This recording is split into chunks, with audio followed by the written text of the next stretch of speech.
rumble going through the spacecraft. You can feel this coming up from below.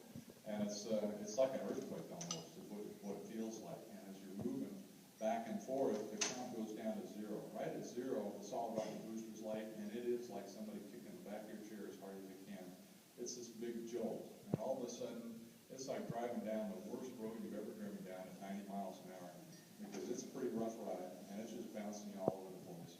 And you continue that way, and it's, if you've ever been in a high-performance car, I'm sure you guys have, you know, when you get into that power band, when you get that max acceleration, well, imagine if you could do that for 8.5 minutes. It just keeps going, and you're just sitting there as this is going. For the first 2 minutes and 17 seconds, it's a rough ride, and then the solid rocket boosters are off, and then everything gets really smooth. You just continue until the last 2 minutes. We're actually getting 3 Gs through the chest, because that's as fast as we can go with the vehicle, so we won't break anything. And then all of a sudden, we're at 17,500 miles an hour, and it's called MECO, or main engine cutoff.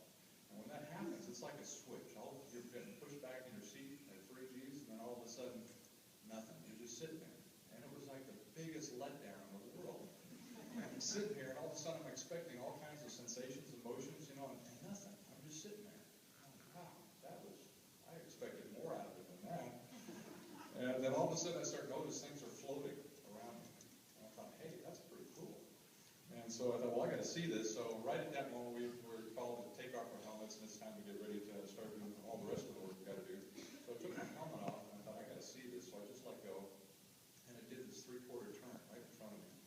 And I only made one mistake, and that was to make a statement that was essentially something like, that is so cool. And of course, everybody in the crew is looking at me like, really? And unfortunately, what I forgot was we also have a little recorder that records all the video and audio inside the spacecraft for the first couple hours, and they didn't forget. And for the next 2 hours, every hour on the hour, somewhere in the spacecraft, I heard, that is so cool.